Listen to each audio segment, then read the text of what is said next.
welcome back to another Artifact Corner.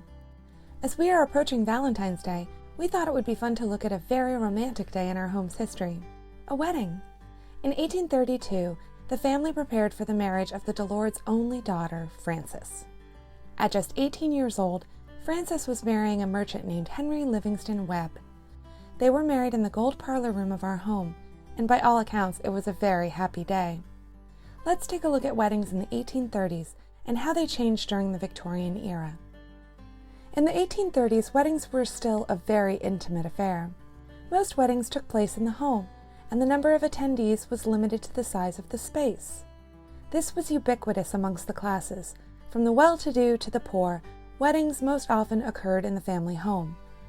Church weddings started to gain popularity by the 18-teens to the 1820s, but being married in your parents' home remained popular throughout the entire 19th century. Most weddings were held midweek, with Tuesday, Wednesday, and Thursday being the easiest days to schedule. Frances and Henry were married on a Wednesday. This was born of necessity, since most ministers and pastors were quite busy with church services on the weekends.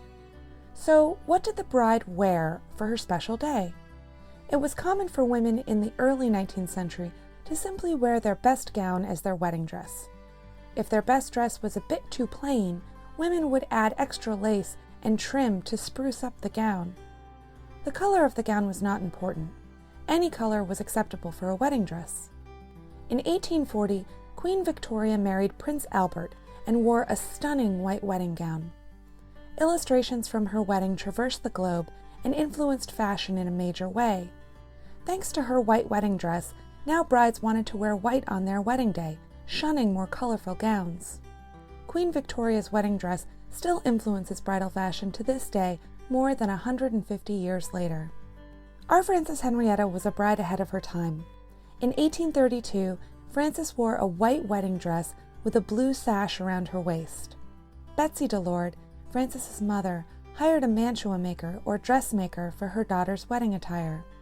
The wedding dress, silk flower bouquet, and leather shoes that Frances wore cost $47.19, which is the equivalent of $2,731.24 in today's money. The silk lace overdress, the satin underdress, and the fabric for the silk flower bouquet were imported from Paris. Frances's friend Anne Moore was her bridesmaid, and Henry's brother, John Webb, was his best man for their special day. The wedding dress, bouquet, and her leather wedding shoes are very fragile and delicate artifacts in our collection. While we have a number of paintings of Frances, her actual garments can tell us so much more about her. Her dress and her slippers highlight just how slight a person she was.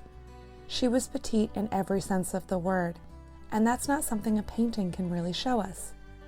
That's what makes textile artifacts like clothing so important for understanding the people we study. We have a number of garments in our collections spanning 100 years of history and fashion.